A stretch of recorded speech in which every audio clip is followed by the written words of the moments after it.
Hello my dear friends, ನಾನು ನಿಮ್ಮ ಶ್ರೀಗಂಧ ಫ್ರಮ್ ವೈಟ್ ಕಾಮರ್ಸ್. ನಾನು ನಿಮಗೆ ಇವತ್ತಿನ ಹೊಸ ವಿಡಿಯೋಲಿ ಯಾರೆಲ್ಲ ಕರ್ನಾಟಕ ಯೂನಿವರ್ಸಿಟಿ ಧಾರವಾಡಗೆ ಫಸ್ಟ್ ಇಯರ್ಗೆ PGಗೆ ಅಡ್ಮಿಷನ್ ಆಗ್ತಿದ್ರು ನಿಮಗೆ ಕ್ಯಾಲೆಂಡರ್ ಇವೆಂಟ್ನ ಬಿಟ್ಟಿದ್ದಾರೆ. ಕ್ಯಾಲೆಂಡರ್ ಇವೆಂಟ್ಸ್ ಅಂದರೆ ನಿಮಗೆ ಫಸ್ಟ್ ಸೆಮಿಸ್ಟರ್ ಕ್ಲಾಸಸ್ ಯಾವಾಗ ಶುರು ಆಗುತ್ತೆ, ಮತ್ತು ಯಾವಾಗ ಮುಗಿಯುತ್ತೆ, ಮತ್ತು ಎಕ್ಸಾಮ್ ಯಾವಾಗ ಶುರು ಆಗುತ್ತೆ, ರಿಸಲ್ಟ್ ಯಾವಾಗ ಬರುತ್ತೆ ಅನ್ನೋದೆಲ್ಲ ನಿಮಗೆ ಕ್ಯಾಲೆಂಡರ್ ಇವೆಂಟ್ಸಲ್ಲಿ ಪ್ರಾಪರಾಗಿ ಕೊಟ್ಟಿರ್ತಾರೆ. ಸೊ ನಾನು ನಿಮಗೆ ಈಗ ಕ್ಯಾಲೆಂಡರ್ ಇವೆಂಟ್ನ ನೀಟಾಗಿ ಎಕ್ಸ್ಪ್ಲೈನ್ ಮಾಡ್ಕೊಡ್ತೇನೆ. ಹಾಗೆ ಫ್ರೆಂಡ್ಸ್, ವಿಡಿಯೋ ಶುರು ಮಾಡೋಣ. ವಿಡಿಯೋ ಶುರು ಮಾಡೋಕ್ಕಿಂತ ಮುಂಚೆ ನೀವು ನಮ್ಮ ಚಾನಲ್ಗೆ ಸಬ್ಸ್ಕ್ರೈಬ್ ಮಾಡ್ಕೊಂಡಿಲ್ಲ ಅಂತಂದರೆ ಬೇಗ ಸಬ್ಸ್ಕ್ರೈಬ್ ಆಗಿ, ಹಾಗೆ ಲೇಟೆಸ್ಟ್ ಅಪ್ಡೇಟ್ಸ್ಗೆ ಬೆಲ್ ಐಕನ್ನ ಮಿಸ್ ಮಾಡದೆ ಪ್ರೆಸ್ ಮಾಡಿ.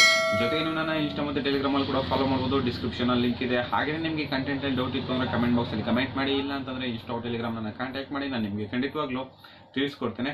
ಹಾಗೆ ಈ ವಿಡಿಯೋನ ರಿಕ್ವೆಸ್ಟ್ ಮಾಡ್ಕೊಳ್ತಾ ಇದ್ದೀನಿ ಎಲ್ಲರ ಹತ್ರನೂ ಕೂಡ, ಎಲ್ಲೂ ಕೂಡ ಸ್ಕಿಪ್ ಮಾಡಿಬಿಡಿ, ಕೊನೆವರೆಗೂ ನೋಡಿ. ಏನಕ್ಕಂತಂದ್ರೆ ಇದು ನಿಮಗೆ ತುಂಬಾನೇ ಯೂಸ್ಫುಲ್ ಆಗಿರುತ್ತೆ, ಅದಕ್ಕೋಸ್ಕರ. ಸೊ ಕಮೆನ್ಸ್ಮೆಂಟ್ ಆಫ್ ಮೀನ್, ಈಗ ನಾನು ಹೇಳ್ತಾ ಇರೋದು ಫಸ್ಟ್ ಸೆಮಿಸ್ಟರ್ಗೆ, ಅರ್ಥ ಆಯ್ತಲ್ಲ. ಫಸ್ಟ್ ಸೆಮಿಸ್ಟರ್ ಕ್ಲಾಸಸ್ ಯಾವಾಗಿಂದ ಶುರು ಆಗುತ್ತೆ ಮತ್ತೆ ಯಾವಾಗ ಮುಗಿಯುತ್ತೆ ಅನ್ನೋದನ್ನ ನಿಮಗೆ ಈಗ ತಿಳಿಸ್ಕೊಡ್ತೇನೆ. ಫಸ್ಟ್ ಸೆಮಿಸ್ಟರ್ ಕ್ಲಾಸಸ್ ನಿಮ್ಗೆ ಯಾವಾಗಿಂದ ಶುರು ಆಗುತ್ತೆ ಅಂತಂದ್ರೆ ಮುಂದಿನ ತಿಂಗಳು 20ನೇ ತಾರೀಕಿನ, ಡಿಸೆಂಬರ್ 20ನೇ ತಾರೀಕಿಂದ ನಿಮಗೆ ಫಸ್ಟ್ ಸೆಮಿಸ್ಟರ್ ಕ್ಲಾಸಸ್ ಶುರು ಆಗುತ್ತೆ. ಹಾಗೆಯೇ closure of teaching programme mean first ಸೆಮಿಸ್ಟರ್ದು ಟೀಚಿಂಗ್ ಕ್ಲೋಸ್ ಯಾವಾಗ ಆಗುತ್ತೆ ಮೀನ್ ನಿಮ್ಮ ಕ್ಲಾಸಸ್ ಫಸ್ಟ್ ಸೆಮಿಸ್ಟರ್ ಕ್ಲಾಸಸ್ ಯಾವಾಗ ಮುಗಿಯುತ್ತೆ ಅಂತಂದ್ರೆ 18/4 ಮೀನ್ 18 ಏಪ್ರಿಲ್ 2022 ಮುಗಿಯುತ್ತೆ. ಹಾಗೆ ನಿಮಗೆ ರಿಸಲ್ಟ್ ವೆಕೇಶನ್ ಎಲ್ಲ ಒಂದಕ್ಕೆ ಕೊಟ್ಬಿಡ್ತಾರೆ, ಮೀನ್ 1 ಮಂತ್ ಗ್ಯಾಪಲ್ಲೆಲ್ಲ ಮುಗಿಸ್ಬಿಡ್ತಾರೆ. ಸೊ ನಿಮ್ಮ ವೆಕೇಶನ್ ಎಲ್ಲ ಯಾವಾಗ ಶುರು ಆಗುತ್ತೆ ಗೊತ್ತಾ? 19/4/2022 ಇಂದ ಶುರು ಆಗುತ್ತೆ. ಹಾಗೆಯೇ 18/5/2022 ಒಳಗಡೆ ನಿಮ್ಮ ವೆಕೇಶನ್ ಜೊತೆಗೆ ನಿಮ್ಮ ಎಕ್ಸಾಮಿನೇಷನ್ ಇಂಟರ್ನಲ್ಸ್ ಎಲ್ಲ ಏನೇನಿರುತ್ತೆ ಎಲ್ಲ ಅದರಲ್ಲೇ ಕಂಪ್ಲೀಟ್ ಆಗ್ಬಿಡುತ್ತೆ 1 ಮಂತ್ ಗ್ಯಾಪಲ್ಲಿ. ಯಾರು ಕೂಡ ತಲೆ ಕೆಡಿಸ್ಕೊಳ್ಳೋ ಅವಶ್ಯಕತೆ ಇಲ್ಲ. ರಿಸಲ್ಟ್ ಕೂಡ ಅದೇ ಗ್ಯಾಪಲ್ಲಿ ಬಂದರೂ ಬರ್ಬೋದು, ಇಲ್ಲ ಸ್ವಲ್ಪ ಡಿಲೇ ಆದರೆ ಡಿಲೇ ಆಗ್ಬೋದು ಅಷ್ಟೇ. ಎಂತ ಸಹ ಪ್ರಾಬ್ಲಮ್ ಆಗಲ್ಲ ರಿಸಲ್ಟ್ ಬಗ್ಗೆ. ಸೊ ಹಾಗೆಯೇ ಸೆಕೆಂಡ್ ಸೆಮಿಸ್ಟರ್ ಕ್ಲಾಸಸ್ ಯಾವಾಗಿಂದ ಶುರು ಆಗುತ್ತೆ ಗೊತ್ತಾ?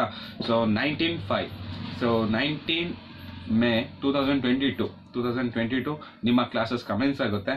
ಹಾಗೇನೆ closure of teaching programme mean second ಸೆಮಿಸ್ಟರ್ದು ನಿಮ್ಮ ಕ್ಲಾಸಸ್ ಯಾವಾಗಿಂದ ಕ್ಲಾಸಸ್ ಯಾವಾಗ ಕ್ಲೋಸ್ ಆಗುತ್ತೆ ಗೊತ್ತಾ? 15 ಸೆಪ್ಟೆಂಬರ್ 2022, ಅರ್ಥ ಆಯ್ತಲ್ವಾ? ಹಾಗೇನೆ examination vacation result. So totally ನಿಮಗೆ ಸೆಕೆಂಡ್ ಸೆಮಿಸ್ಟರ್ ಎಕ್ಸಾಮ್ ಮುಗಿತು ಅಂದ್ರೆ ಫಸ್ಟ್ ಇಯರ್ ಫುಲ್ಲು ಕ್ಲೋಸ್ ಆಗುತ್ತೆ. ಸೊ ಯಾವಾಗಿಂದ ನಿಮಗೆ 16/9/2022 ಇಂದ 14/10/2022 ಇಷ್ಟೊಳಗಡೆ ಎಲ್ಲ ನಿಮ್ಮ ಎಕ್ಸಾಮಿನೇಷನ್ ರಿಸಲ್ಟ್ ಮತ್ತೆ ನಿಮ್ಗೆ ಏನೇನು ಕರಿಕ್ಯುಲಮ್ ಆಕ್ಟಿವಿಟೀಸ್ ಇದೆಯೋ ಅದೆಲ್ಲ ಇದೇ ಗ್ಯಾಪಲ್ಲಿ ಮುಗ್ದೋಗುತ್ತೆ. ಯಾರು ಕೂಡ ತಲೆ ಕೆಡಿಸ್ಕೊಳ್ಳೋ ಅವಶ್ಯಕತೆ ಇಲ್ಲ, ಅರ್ಥ ಆಯ್ತಲ್ವಾ? ಹಾಗೇನೆ ಇದು ಯಾರ್ಯಾರು ಗೊತ್ತಾ, ಇದು ಜೊತೆಗೆ ಇದು ಏನು ಯಾರ್ಯಾರಿಗೆ ಅಂತಂದ್ರೆ ಲಿಸ್ಟ್ ತುಂಬಾ ಜಾಸ್ತಿ ಆಗುತ್ತೆ. ಈ ಶೆಡ್ಯೂಲ್ ಮಾಡಿರೋದು ಕೆಲವು ಕೋರ್ಸ್ಗಳು ಮಾತ್ರ, ಎಕ್ಸೆಪ್ಟ್ MBA MCA LLM ಈ ಕೋರ್ಸ್ಗಳಿಗೆ ಇದು ಅಪ್ಲಿಕೇಬಲ್ ಆಗಲ್ಲ. ಈ ಕೋರ್ಸ್ ಬಿಟ್ಟು ಬೇರೆ ಏನು ಕೋರ್ಸ್ ಇದಾವೆ, PG ಕೋರ್ಸಸ್ ಮತ್ತೆ PG ಡಿಪ್ಲೊಮಾ ಸರ್ಟಿಫಿಕೇಟ್ ಕೋರ್ಸಸ್, ಅವ್ರಿಗಷ್ಟೇ ಇದು ಅಪ್ಲಿಕೇಬಲ್ ಆಗೋದು. ಹಾಗೇನೆ ಫ್ರೆಂಡ್ಸ್, ನಿಮಗೆ ವಿಡಿಯೋ ಇಷ್ಟ ಆಗಿರೋ ಒಂದು ಲೈಕ್ನ ಮಾಡಿ. ಜೊತೆಗೆ ನೀವು ನಮ್ಮ ಚಾನಲ್ಗೆ ಫಸ್ಟ್ ಟೈಮ್ ವಿಸಿಟ್ ಮಾಡಿ ನಮ್ಮ ವಿಡಿಯೋನ ನೋಡ್ತಿದ್ದೀರಾ ಅಂತಂದ್ರೆ ಬೇಗ ನಮ್ಮ ಚಾನಲ್ಗೆ ಸಬ್ಸ್ಕ್ರೈಬ್ ಆಗಿ, ಹಾಗೆ ಲೇಟೆಸ್ಟ್ ಅಪ್ಡೇಟ್ಸ್ಗೆ ಬೆಲ್ ಐಕಾನ್ನ ಮಿಸ್ ಮಾಡಿದ್ರೆ ಪ್ರೆಸ್ ಮಾಡಿ. ಮತ್ತೆ ನಾನು ನೆಕ್ಸ್ಟ್ ವಿಡಿಯೋ ಸಿಗ್ತೀನಿ. ಅಲ್ಲಿ ಟೇಕ್ ಕೇರ್, ಬಾಯ್.